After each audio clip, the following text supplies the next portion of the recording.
Hi guys, so I'm starting to see a worrying trend. Tory MPs along with former ministers of Boris Johnson's government talking up Liz Truss as someone who actually understands things.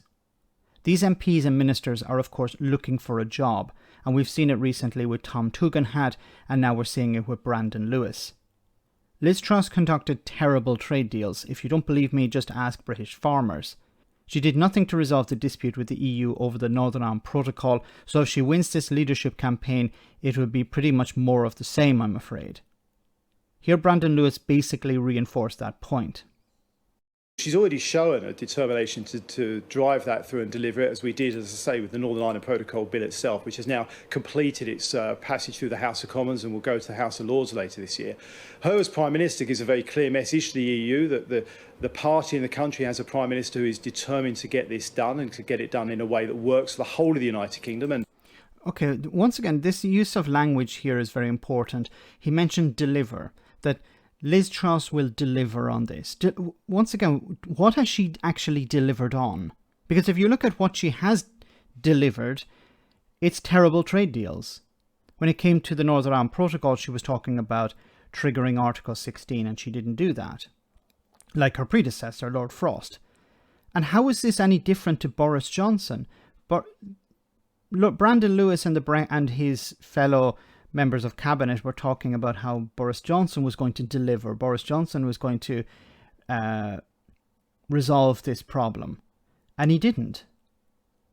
I don't see Liz Truss doing that either. But Liz Truss has done pretty much nothing so far when she took over from Lord Frost. So what are we expecting her to do as Prime Minister?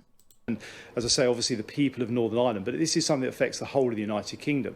That will be a very clear message to the EU, because she has been consistent and clear about needing to see the flexibility from the EU to resolve these issues, to have a deal with the EU, if we're able to negotiate a deal that works for the United Kingdom and all parts of the United Kingdom. And that's what the legislation that we've put through delivers on, and I think her as Prime Minister reconfirms for the EU and our international partners that we've got somebody who can do international deals. She did that as the Secretary of State of the Department for International Trade, and is determined about doing so in a way that works for the UK as a partner with our countries and partners around the world. Look, I wouldn't use what she has achieved so far as a benchmark for negotiations with the EU. Look, once again, these are not negotiations. The negotiations took place in 2019. The UK is expected to implement the Northern Ireland Protocol that it signed up to, which is part of the withdrawal agreement. That's it. There are no negotiations. This is all just a charade. This is all an attempt to look like, yes, we are negotiating with the EU, and Liz Truss is going to act tough. What we're seeing here is a rerun of 2019 and 2020, where Boris Johnson and Lord Frost were told by Brexiteers that they had to act tough with the EU, that they mustn't back down. And it's all a distraction. It's all an attempt to look tough for the Brexiteers, to convince the Brexiteers that, yes, we are on a level footing with the EU. The EU need us more than we need them, in a sense. And it's all a waste of time and political effort. Liz Truss is not going to do anything different. Now, she has this bill. It's going to the House of Lords very soon, later this year.